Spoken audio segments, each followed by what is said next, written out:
하나님께서 우리 예배를 기뻐 받으신 줄로 믿습니다. 우리 한림찬양대의 찬양이 향연처럼 하늘로 쭉 이렇게 상달되는 것이 느껴지는 거예요. 우리 모든 성도들의 예배를 하나님이 이 시간 흠양하신 줄로 믿습니다. 부흥을 위해 기도합시다. 뭘 위해 기도하자고요? 여러분 심령에, 가정에, 우리 교회에, 이 시대에 놀라운 부흥이 일어나시기를 주의 이름으로 축복합니다. 지금 전 세계적으로 강력한 부흥이 일어나고 있습니다.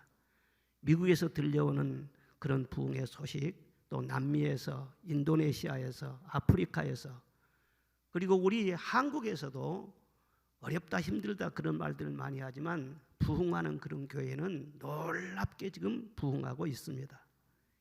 이런 부흥의 역사는 오래전 요엘 선지로부터 예언된 말씀입니다. 말세의 내영을 모든 육체에게 부어줄 것인데 자녀들은 예언할 것이고 젊은이들은 환상을 보고 노인들은 꿈을 꾸리라 말씀하셨습니다.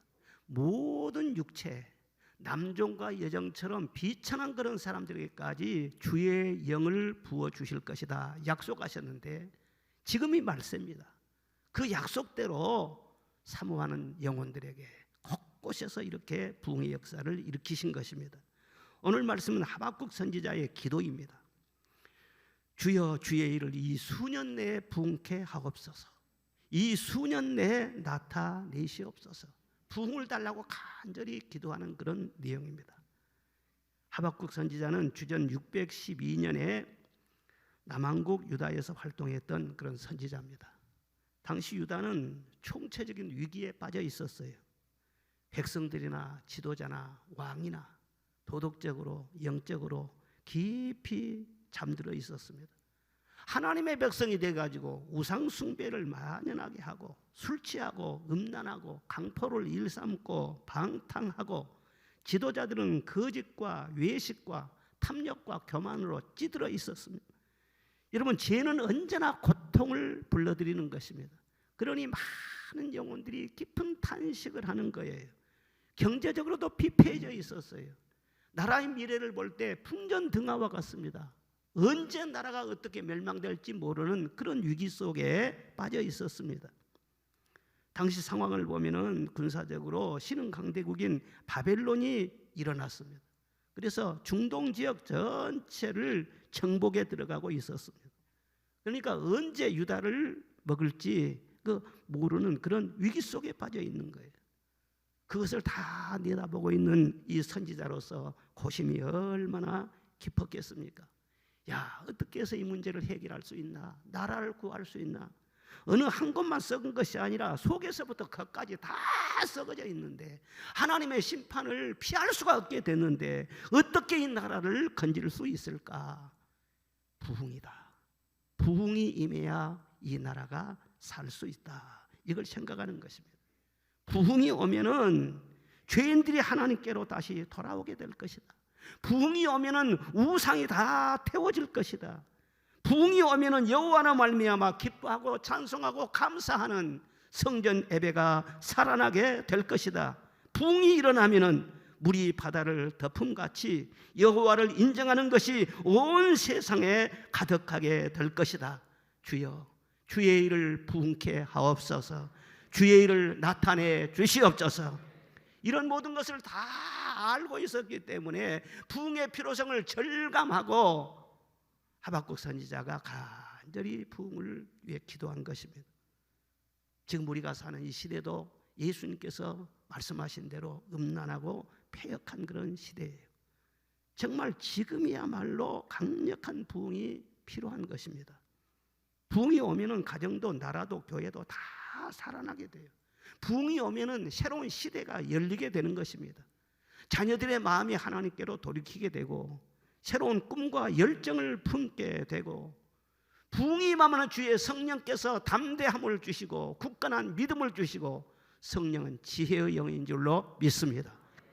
자녀들이 지혜를 받을 때 세상의 경쟁에서 이겨내고 세상을 치고 나아갈 수 있고 승리할 수 있는 힘 있는 자들이 될 수 있는 것입니다.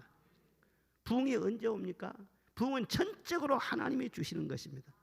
그런데 아무에게나 주시는 것이 아니라 사모하는 자에게 주시는 줄로 믿습니다. 우리가 부흥을 위해서 할 수 있는 일은 아무것도 없어요. 왜냐하면 절대 주권이 하나님께 속해 있기 때문에, 전적으로 하나님의 일이기 때문에 우리는 아무것도 할 수가 없어요. 할 수 있는 것이 딱 한 가지, 사모하고 그냥 기도하는 거예요.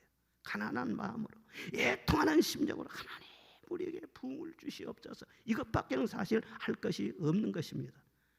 에레미야 33장 말씀대로 일을 행하시는 여호와, 성취하시는 여호와, 이같이 이르노라. 너는 내게 부르짖으라. 내가 네게 응답하겠고 네가 알지 못하는 크고 비밀한 일을 보이리라.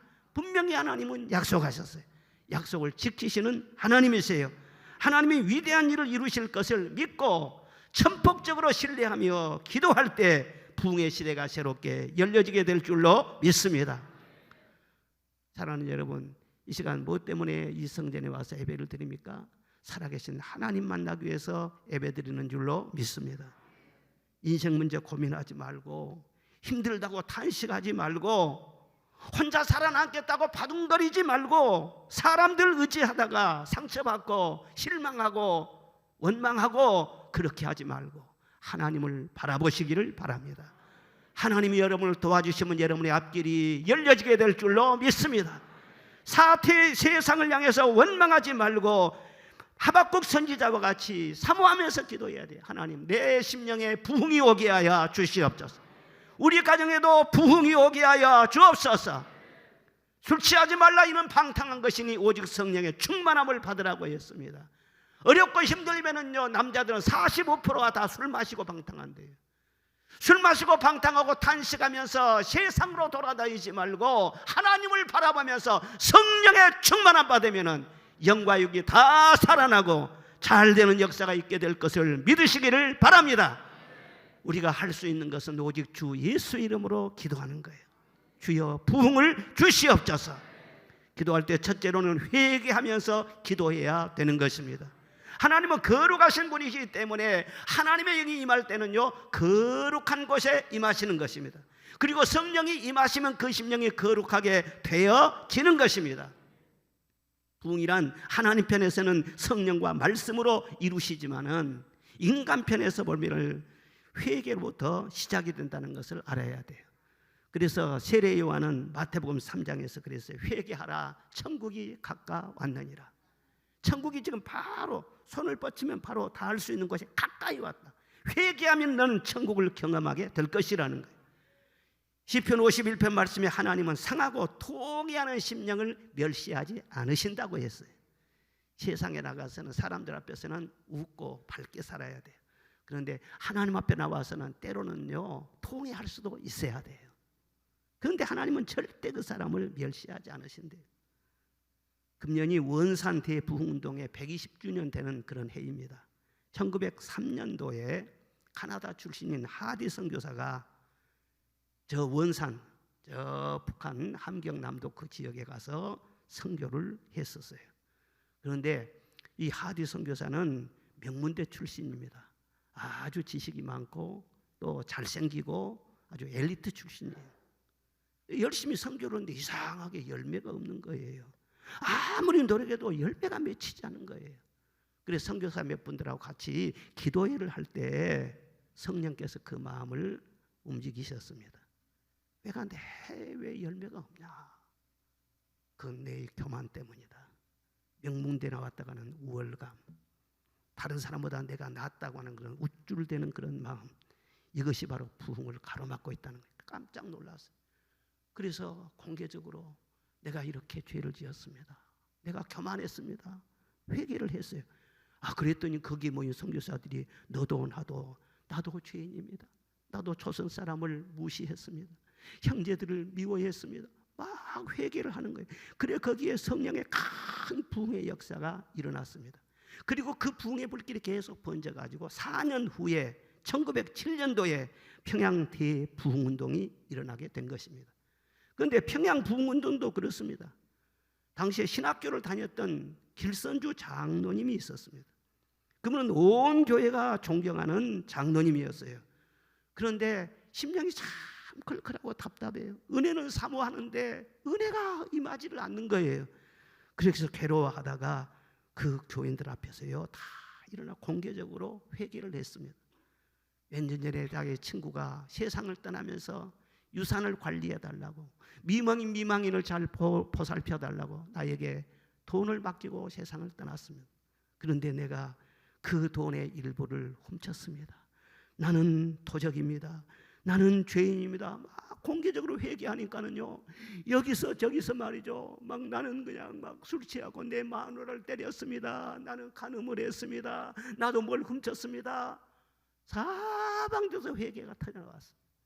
지옥의 문이 열리는 것처럼 그렇게 회개 역사가 일어났다고 했습니다. 거기에 성령이 충만하게 임한 것입니다. 그게 평양 대부흥운동입니다.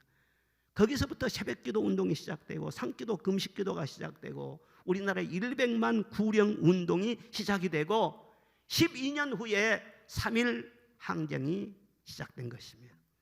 3.1 운동, 비폭력 그런 운동이에요. 전 세계에 없는 그런 운동이에요. 어디에서 나왔느냐? 이 성령의 역사로 말미암아 그런 민족 독립운동이 일어나게 된 것입니다. 우리 하나님은 거룩하신 분이기 때문에 하나님의 새 영을 부어주시려면 먼저 회개의 영을 부어주시는 것입니다. 그러므로 부흥을 사모하는 사람일수록 먼저 마음에 성결을 사모해야 돼요. 사람들 보기에는 그만한데 하나님 보시기에 내 심령이 어떠나 거울에 비춰보는 거예요. 그리고 하나님 원치 않는 그런 것도 하나하나 다 이렇게 제거해 나가면서 나를 불쌍히 여겨달라고, 그럴 때 그 심령 속에 주의 성령이 임하시는 것이죠. 모세가 호렙산 떨기나무 불꽃에서 하나님의 음성을 들었습니다. 하나님께서 말씀하시기를 모세야 너 서 있는 곳은 거룩한 곳이니 내 발에서 신을 벗어라 말씀을 하셨어요. 너 하나님 앞에 서려면은, 새로운 사명을 받으려면은, 새로운 권능을 받으려면은 먼저 발에 신을 벗어 말씀을 해요. 그 광야에서 신을 신고 다녀야지 신 벗으면 어떻게 다닙니까? 신발을 신어야 편할 것 아니겠어요? 40년 동안 양치기 하면서 신었던 그 신발인데, 그런데 그 벗으라는 거예요. 그 신발은 편한 것 같지만은 때 묻었어요. 냄새나요. 그리고 닳고 달아진 것이에요. 하나님 앞에 서려면 닳고 달아진 내 인간의 생각, 내 인간의 타성, 인간의 경험, 나는 다 경험해 봤다고 하는 그런 안주하는 그런 마음, 그거 다 내려놓으라는 거예요. 맨발로 내 모습 이대로 하나님 앞에 서라는 거예요. 하나님, 나는 이렇게 연약한 존재입니다. 상한 심정으로 이렇게 회개하고 정죄를 사모하면서 하나님 앞에 설 때 하나님께서 모세에게 능력의 지팡이를 들려주시고 새로운 사명을 주시고 새 역사가 시작되도록 이끄시는 줄로 믿습니다. 둘째로는 기도할 때 긍휼을 구하면서 기도하라 그랬습니다.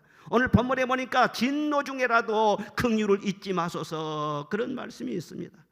하나님은 긍휼이 풍성하신 하나님이십니다. 그래서 우리가 기도할 때는요, 하나님께 있는 것을 구해야 돼요. 하나님이 없는 것을 구하면 하나님도 스트레스를 받으신다고. 하나님은 긍휼이 풍성하시기 때문에 하나님 나를 불쌍히 여겨 주시옵소서. 그러면 하나님이 기쁨으로 긍휼을 베풀어 주시는 거예요. 예수님을 만나서 인생이 변화된 사람들 보면 전부 다 긍휼을 구하는 사람이었습니다. 맹인거지 바디메오가 외쳤어요. 다윗의 자손이여 나를 불쌍히 여겨 주옵소서.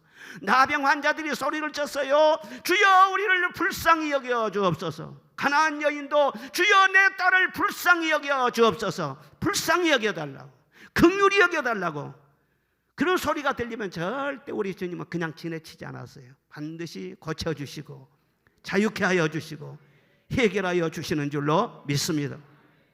긍휼이라고 하는 것은 진노를 받을 사람에게 베푸신 하나님의 사랑을 의미하는 것입니다. 죄로 말미암아서 심판을 면할 수가 없어요. 그런데 긍휼을 구하면은 심판을 주지 아니하시고 진노를 거두시고 오히려 사랑을 베풀어 주신다는 거예요. 이게 얼마나 놀라운 은혜입니까? 우리가 구원받은 것도 사실 주님의 긍휼 때문에 구원받았지요. 에베소 2장 4절 말씀에 긍휼의 풍성하신 하나님이 우리를 사랑하신 그 큰 사랑을 인하여 허물로 죽은 우리를 그리스도와 함께 살리셨도다. 긍휼이 풍성하신 하나님께서 죄인된 우리를 예수 그리스도 안에서 살리셨다. 다윗은 죄와 허물이 많은 사람이었어요. 믿음으로 하나님 섬기며 산다고 하는 사람이 죄를 많이 지었어요. 그때 하나님이 진노를 하셨는데 시편 40편에 여호와여 주의 긍휼을 내게서 거두지 마시고 주의 인자와 진리로 나를 항상 보호하옵소서. 여러분, 죄인은 한 시간도 주의 긍휼이 없으면 살아갈 수가 없어요. 지금 이 시간도 여러분 마음 깊은 곳에서 주님을 향하여 기도하시기를 바랍니다. 주여 저입니다. 저를 불쌍히 여겨주세요. 주님 만나죠. 영원히 살죠. 그리고 긍휼이라고 하는 것은 가치가 없는 자를 불쌍히 여기는 하나님의 사랑을 의미하기도 하는 것입니다. 우리는 죄인이기 때문에 참 우리는 진노를 피할 수가 없어요. 그러나 또 우리는 연약해요. 예? 티끌과 같은 존재다. 먼지 같은 존재다. 흙집과 같은 존재다. 성경은 그렇게 말씀하고 있습니다. 참 우리가 신비하잖아요. 저는 저녁에 잠을 자고 아침에 일어나면은요, 잠자는 순간은 내가 의식이 다 없어졌어요. 죽어있는 상태예요. 그런데 아침에도 여전히 눈을 뜨면은 만물이 보이고 또 심장이 두근거리고 또 말을 할 수 있고, 이게 살아있다는 자체가 얼마나 놀라운 기적인지 몰라요. 하나님께서 생명을 주시는 한동안 살겠죠. 이렇게 설교도 하고 열심히 살아가죠. 그런데 어느 순간인가 호흡을 취해 가시면 어떻게 되겠어요? 내 몸은 흙에서 왔기 때문에 한 줌의 흙으로 그대로 돌아가는 것입니다. 사람의 수가 어디 있느냐? 그 호흡에 있나니 수에 칠 가치도 없다. 그렇게 말씀했어요. 우리 티끌이라고 했는데 티끌은 무엇이냐? 훅 바람 불면 확 날아가 버려요. 그게 먼지와 티끌이에요. 어떤 시험을 당하면은, 어떤 환난이 오면은, 어떤 큰 일이 오면은요, 확 날아가 버려요. 그러니 얼마나 우리가 연약한 존재고 하나님의 긍휼이 필요한 존재입니까? 그런데 하나님은 크신 하나님인 줄로 믿습니다. 부요하신 하나님인 줄로 믿습니다. 그 하나님께 피하면서 아버지여 나를 불쌍히 여겨 주옵소서. 그러면 긍휼을 베풀어 주시고 뭘 주세요? 성령을 부어주시는 거예요. 그럼 우리 영역이 다 살아나는 것이죠. 유명한 무디 선생이 그랬어요. 어느 날 부흥회를 인도하고 이제 내려왔는데 어떤 한 젊은 분이 너무 은혜를 막 충만히 받아가지고 부흥회 인도하시는 목사님 가까이서 보고 싶은 거예요. 그래서 가까이 가서 그 목사님을 보면서 목사님 영광입니다. 이렇게 많은 영혼들을 목사님을 통해서 구원하셨는데 가까이서 목사님 얼굴을 배울 수 있다는 것이 너무너무 우리에게 큰 영광입니다. 그러니까는 무디 선생님이요, 허리를 굽혀서 흙을 한 줌 주었다는 거예요. 그러면서 이걸 보여주면서 형제님, 나는 하나님께서 나를 쓰신다는 것을 빼면은 이 흙 한 줌에 불과합니다. 이렇게 손을 펴버리니까는요, 흙이 싹 쏟아지잖아요. 나는 이런 흙에 불과합니다. 무디 선생이 초등학교도 제대로 졸업 못한 사람이에요. 그런데 설교를 하면은요, 문법이 많이 틀리니까 유식한 사람 볼 때는요, 아이 저 사람 이제 공부나 제대로 했나 무시를 많이 했어요. 그런데 하나님 쓰셨잖아요. 100만 명 이상이 무디 선생을 통해서 구원을 받았잖아요.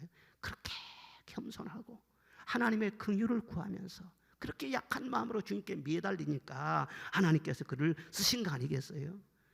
여러분, 우리 은파교회에서 하나님 나입니다. 내가 가장 연약합니다.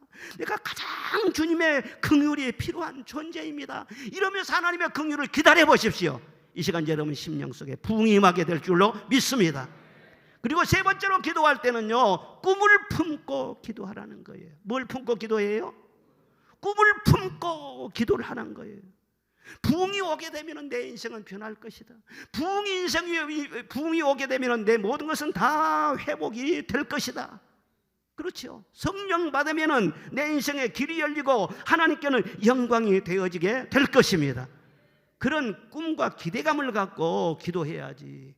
아이고 은혜를 받으나 뭐 안 받으나 뭐 변한 것은 별로 없어, 달라진 것도 별로 없어, 그렇게 기대하는 마음이 없다면 무슨 기도할 필요가 어디 있겠어요. 확실한 것은요, 성령이 오시면요 우리 인생이 달라지는 거예요. 가정도 변화가 되는 거예요. 교회도 변화가 되는 거예요. 평강의 강물처럼 흘러넘치게 되는 거예요. 교회가 부흥이 되고 은혜를 충만히 받으면 나라도 풍요의 시대가 일어나게 되고 번영의 시대가 열리게 될 줄로 믿습니다. 부흥이 오면 다 자라나는 거예요. 세범이 오면 만물이 약동하는 것처럼 선지자들이 예언을 했습니다.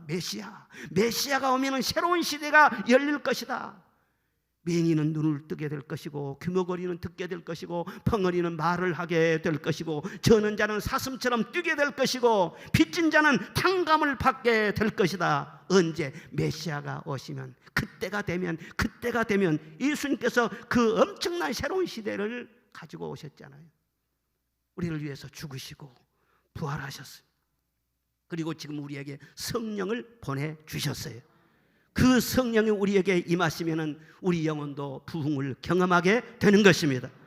영적으로 하나님도 모르고 이 세상 천국과 지옥도 모르고 아무것도 몰랐던 사람이 영의 눈을 뜨게 되는 거예요.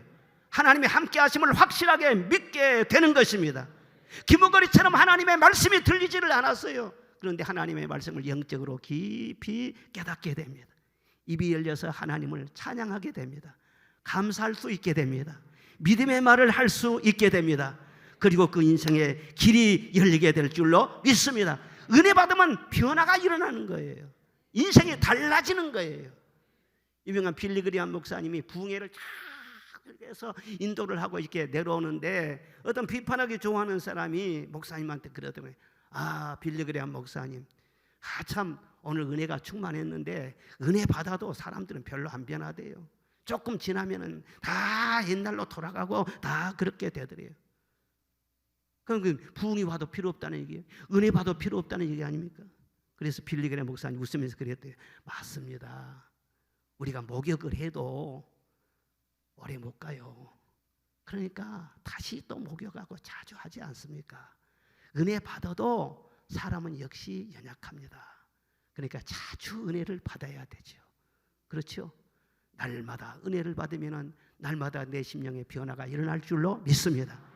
가장 우리를 미지근하게 하고 성령의 불을 꺼뜨리는 그런 말이 무슨 말이냐면 은혜 받아도 소용없대, 별거 아니래, 불 꺼뜨리는 말이에요. 얼마나 위험한 말이냐, 불신앙의 말이에요. 은혜 받으면 변화가 되는 것입니다. 잘 되는 것입니다. 은혜 받으면 하나님의 나라가 이루어지게 될 줄로 믿습니다.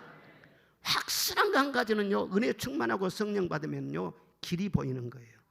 그 길이 열리는 거예요. 그건 분명한 겁니다. 이 시대에 수많은 젊은이들이 왜 그렇게 힘들어합니까? 당장 먹을 것이 없고 입을 것이 없어서 힘든 게 아닙니다. 젊은이들 가만히 보니까는요 길이 안 보이는 거예요. 미래의 길이 안 보이는 거예요. 취업의 문도 바늘구멍처럼 너무 좁고, 그리고 월급을 받아봐도 20년 30년을 저축해도 아파트 한 채 살지 모를지 미래가 안 보이는 거예요. 그래서는 나는 장가도 못 가겠구나. 자식만이 나오면 비용이 얼마나 많이 드냐. 내가 아무리 노력을 해도 집안채 제대로 못, 미래가 제대로 안 보이는 거예요. 그래 미리서 절망해버려요. 미리서 좌절해버려요. 포기. 결혼도 포기하고 연애도 포기하고 자식도 포기, 다 포기. 여러분 이렇게 살아야 되겠어요? 사람에게 위대한 것이 어디가 있습니까? 물질에가 있는 것이 아니라 사람을 왕같은 존재로 하나님은 창조하셨기 때문에 그 심령이 하나님을 만나서 성령으로 충만하게 되면 그로 말미암아 위대한 일이 일어나게 될 줄로 믿습니다. 그 한 사람만 사는 것이 아니라 민족을 살릴 수가 있고 가정 전체를 살릴 수가 있고 수많은 사람들을 그 한 사람을 통해서 살릴 수 있는 것입니다.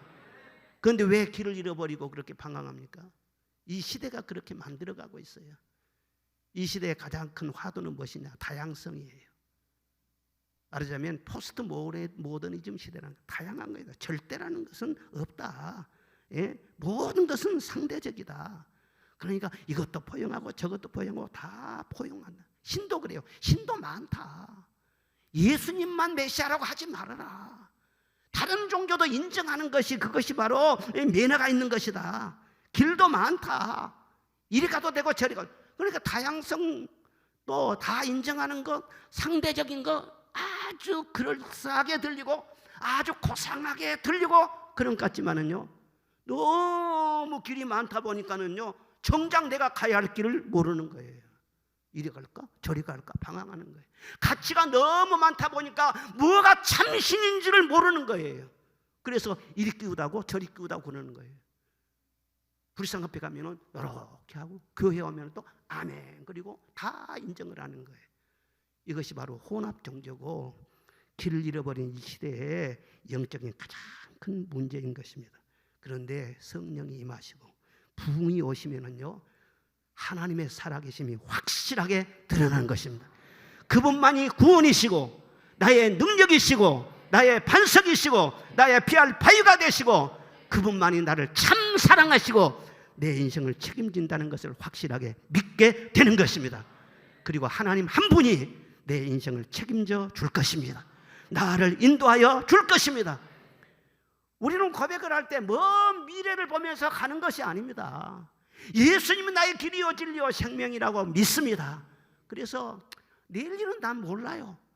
예수님과 함께 손잡고 한 걸음 한 걸음 살아가는 겁니다. 하루하루를 살아가는 겁니다. 내일 일은 난 몰라요.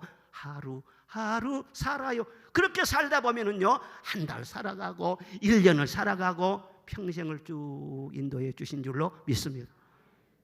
제가 청년 때 은혜를 받을 때 정말 보이는 거 없었어요. 은혜는 받아서 그렇게 좋은데 누가 돈을 줍니까? 옷을 줍니까? 누가 나를 취직을 시켜준다고 약속을 해줍니까? 찾아오는 사람도 아무도 없어. 성전에서 은혜 받으니까 나 혼자 좋은 거야. 나 혼자 하나님이 너무너무 좋아. 그래서 하나님 길 열어주시는 대로 열심히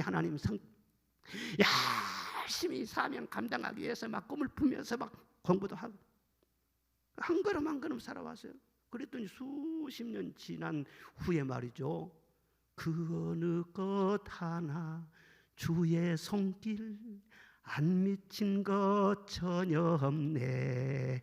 하나님은 확실하십니다. 한번 딱 붙잡아서 인도하기 시작하면 절대로 하나님께서는요 손을 놓치잖아요. 이후로도 영원토록 나를 지키시리라 확신하네. 나는 미래에 대해서 전혀 걱정하지 않습니다. 왜? 그 주님이 나의 미래를 인도할 것이니까. 어떤 분들은 저한테 아주 기분 잘하고 목사님 모세처럼 사세요. 그래서는 모세가 몇 년 살았어요? 120살까지 살아요. 아니 내가 120까지만 내가 살아? 나는 모세처럼 120년 살 것이 아니라 나는 영원히 살 거야. 나는 죽지 않아. 사망에서 생명으로 옮겼어. 어느 날 내가 죽었다고요 그런 소리가 들리면은요 절대로 속지 마세요. 나는 천국에서 해와 같이 영원히 살 것이니까. 할렐루야. 부흥을 하면은 말이죠 인생 문제를 확실하게 하나님이 해결해 주세요. 과거는 청산해 주시고 현재에 함께하여 주시고 미래는 길을 열어주시고 할렐루야. 그러므로 꿈을 품고 기도하시기를 바랍니다. 부흥이 오면 성령이 임하시면 내 인생은 확실하게 변화될 것이다. 분명하게 변화돼요. 그리고요 무슨 억울한 일 당하고 상처가 있고 힘든 일 있으면요 한을 품어버려요. 내가 은혜를 받아야지. 내가 성령 받아야지. 한을 품어요. 그리고 나가면은요 성령께서 그 모든 억울한 것을 신원 다 말하자면 씻어주신다고 했어요. 세계적인 부흥사 빌리그리암 목사님이 유명한 부흥사가 된 이 에피소드가 있습니다. 그 청년 때 한참 이제 예수님 만나가지고 기쁨 충만했을 때예요. 그때 성경 공부반에 들어갔는데 거기에 몇몇 사람들하고 같이 공부를 하는데 거기에 에밀리라고 하는 예쁜 자매가 같이 성경 공부반이 됐어요. 그래서 늘 가까이 하다 보니까는요 너무 예쁘고 마음이 자꾸 그리 가는 거예요. 그래서 둘이 사귀다가 결혼을 약속까지 했어요. 그런데 얼마 지나가지고 이 아가씨가 변심을 해버리네. 그래서 너무너무 마음이 힘들었어요. 자기는 모든 걸 다 쏟아서 이 자매를 사랑하려고 했는데 그냥 싫다는 거예요. 그러니까 참 마음에 상처가 돼가지고 그 후로 결심을 했어요. 여러분 성령 충만한 사람은 결심을 해도요 진짜 훌륭한 결심을 합니다. 무슨 결심을 했냐 그러면은 언젠가 저 에밀리가 판단한 것이 잘못이었다는 것을 내가 입증시켜 주리라. 나는 성령의 충만함 받고 위대한 설교가 되어서 저 아가씨가 잘못했구나 후회하도록 내가 만들어버릴 거다. 다 그렇게 작정을 해. 그리고 그때부터 성경을 집중해서 읽고 설교 연습을 열심히 낡은 학관에 가서도 막 소리치고 설교하고 호수 가운데 배 타고 막 가면서도 큰 소리로 막 그냥 설교하고 몸 동작이라든가 얼굴 표정이라든가 막 그런 것도 거울을 보면서 막 제수치하는 것도 막 배우고, 원래 이 기질이 있는 데다가 그렇게 노력하고 가니까는요 날로 막 발전한 거예요. 그리고는 그 시골 교회 말이죠, 설교자가 없는 교회가 있어. 그런 소문만 들으면은요, 저요 내가 가 설교하겠습니다. 그리고 막 시골 교회 찾아다니면서 사람이 목회자가 없는 그런 거야. 막 설교해서. 그런데 이 젊은 사람이 얼마나 박력 있게 막 큰 소리로 설교하는지, 설교하기만 하면 영혼들이 막 움직이네요. 그래서 점점 이 사람 믿음이 이 사역이 알려지게 되거든요. 점점 큰 집회에도 참여하게 되고, 그래서는 30대에 벌써 말이죠 전국적인 부흥사가 돼버려요. 그리고 전 세계적인 부흥사가 돼버려요.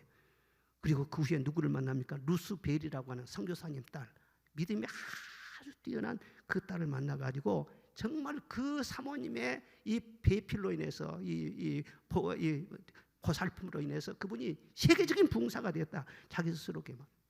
그때 에밀리한테 그때 차 얘기를 정말 잘했지. 만약에 안 차였으면 내가 이 루스 벨이라고 하는 이 훌륭한 이 아내를 만날 수 있겠냐. 그래 고백을 한 거 보세요. 여러분, 여자한테 차였습니까? 하나님의 뜻이 있어요. 실련을 당했습니까? 하나님 뜻이 있어요. 나도 뭐 연애라 할 건 없지만은요, 10대 때 말이죠, 20살도 안 됐을 때 막 좋아하는 그런 아가씨가 있었어. 그런데 내가 뭐 직장도 없고 막 그러니까 그 간호사였는데 한번 병원에 가니까 나를 완전하게 쌀쌀하게 보면서 말이요, 이렇게 해버리더라고. 찬바람이 확 불어버려요. 그때 내가 차이기를 너무너무 잘했지. 그렇지 않으면 어떻게 내 아내를 만날 수가 있어. 하나님은요 다 더 좋은 것을 예비해 놓으신다고. 할렐루야.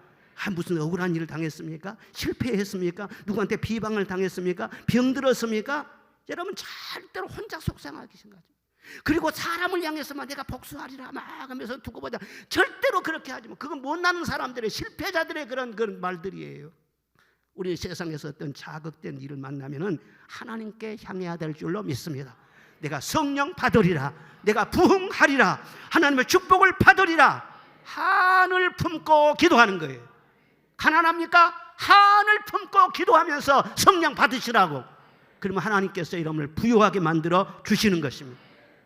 저도 가만히 지금 생각해 봤어요. 왜 우리가 부흥을 해야 되느냐, 왜 우리가 하나님께 영광을 돌려야 되느냐. 아무리 생각해 봐도 이게 부흥이 오지 않으면 내 인생을 봐도 그렇고, 가정을 봐도 그렇고, 교회를 봐도 그렇고, 다음 세대를 봐도 그렇고, 우리 미래를 봐도 그렇고 희망이 없어요. 부흥이 오지 않으면 희망이 없어. 아무리 우리가 많은 사람들이 모이고 좋은 시설이 있어가지고 여기 세배로 된다 할지라도 여기에 성령이 임하시지 않으면 희망이 없어. 내 눈에는 그렇게 보여요. 그래서 가난하고 갈급한 심령으로 주여 성령으로 임하여 주시옵소서, 부흥을 주시옵소서, 그렇게 기도하지 않을 수가 없는 거예요. 아유, 내가 어떻게 세상 사람들에게 본이 되게 좀 살아볼까, 하나님께 영광되게 살아볼까. 그래, 이것도 안 갖고 저것도 안 갖고 자동차도 그냥 막 자전거나 타고 다니고 검소하게 살아볼까, 가지고 있는 모든 걸 다 내려놔 볼까, 넥타이까지 다 풀고 내 몸을 불사르게 다 내어주면서 그렇게 한번 해볼까. 아무리 해도 박수 쳐주는 사람도 없고, 그것은 다 헛된 짓이에요. 그렇게 한다고 해서 뭐가 좋아지는 것이 아니에요. 부흥이 와야 돼요. 성령을 받아야 돼요. 교회가 성령 받아야 세상을 살리는 교회가 될 수 있고, 희망을 주는 교회가 될 수 있고, 이 세상을 변화시키게 될 줄로 믿습니다. 부흥은 하나님께서 우리에게 주신 약속입니다. 그러니까 약속을 지키시는 차원에서 반드시 부흥을 주시는 것입니다. 마지막 네 번째로는 성전을 떠나지 말고 기도하라는 거예요. 기도해야 하나님께서 부흥을 주시는데 어디서 기도해야? 성전을 떠나지 말고 기도하라. 오늘 2장 20절 말씀 보니까 오직 여호와는 그 성전에 계시니 온 땅은 그 앞에서 잠잠할지어다 그랬습니다. 오직 여호와는 성전에 계신대요. 왜 하나님께서 성전을 세우셨느냐? 거기에 계시려고. 그래서 성전에 와서 예배드리는 사람들의 예배를 받으시고 영광을 받으시고 은혜를 주시고 계시하여 주시고 응답을 주시기 위해서 무소부지하게 하나님 어딘지 계시지만은요, 성전에서 인격적으로 하나님의 자녀들을 만나시는 거예요. 그리고 말씀을 주시는 거예요. 그래서 성전에서 기도하고 예배드리는 여기에서부터 부흥은 시작이 된다는 것이며, 그리고 예수님께서도 제자들에게 말씀하셨어요. 너희들은 예루살렘을 떠나지 말고 성전을 떠나지 말고 아버지의 약속하신 것을 기다려라. 위로부터 능력을 입혀올 때까지는 성전을 떠나지 말고 기도해라. 그리고 그 말씀 붙잡고 성전에서 10일 동안 계속 찬송하고 기도하고 말씀 받고 찬송하고 기도하고 말씀 받고, 그러다가 오순절 마가의 다락방에 성령 강림이 임했지 않습니까? 이사야도요, 성전에서 기도하다가 하나님을 만났어요. 화로당하여 망하게 되었도다. 너무너무 영광스러운 하나님을 보고요, 그는요 완전히 압도가 된 거예요. 누가 나를 위해 갈꼬? 예, 내가 여기 있사오니 나를 보내소서. 거기서 사명을 받았어요. 하나님의 말씀을 부어주셨어요. 그래서 오늘 이사야가 나오게 된 거예요. 사가랴가 성전에서 제사하면서 예배를 드릴 때에 천사를 만났어요. 그리고 아들을 낳게 되었어요. 한나가 성전에서 기도하다가 응답을 받고 사무엘 그 아들을 임신하게 되었어요. 초대교회가 날마다 마음을 같이해서 성전에 모이기를 힘쓰면서 하나님을 찬미하고 말씀을 받고 그리할 때에 구원받은 사람이 날마다 더해가고 백성들에게 칭송을 받게 되고 초대교회가 큰 부흥의 역사가 일어났다고 했어요. 성전을 떠나서 그 어디에서 부흥이 있는 것이 아닙니다. 하나님의 말씀으로 돌아오시기를 바랍니다. 성전에 계시니 온 천하는 잠잠할지어다. 이 말 저 말 자꾸 하지 말고 성전을 비하하고 하나님의 교회를 허물려고 하는 그런 소리 자꾸 듣지 말고 잠잠하고 성전에 와서 하나님 앞에 예배드리며 하나님을 만나라는 거예요. 그러면 모든 것이 잠잠해질 줄로 믿습니다. 하나님을 만나버리면 모든 의문과 모든 불만과 모든 이론들이 다 잠잠해져 버려요. 하나님을 만나지 못하기 때문에 말이 많은 것이죠. 우리 초대교회에 그런 일화가 있습니다. 1937년도 1월인데 저 경기도 평택 있지 않습니까? 그 평택에 평택교회라고 있었는데 거기에 김영균 전도사님이 전임 전도사님으로 심호를 했어요. 그런데 그분이 부흥을 너무 갈망해가지고 내가 산기도를 해야 되겠다 결심을 하고 금강산으로 가서 기도하려고 모든 배낭을 다 꾸렸습니다. 금강산에 가서 내가 금식하면서 기도해야 되겠다. 그리고 이제 막 떠나려고 하는데 갑자기 눈이 많이 쏟아지는 거예요. 막 폭설이 내렸어요.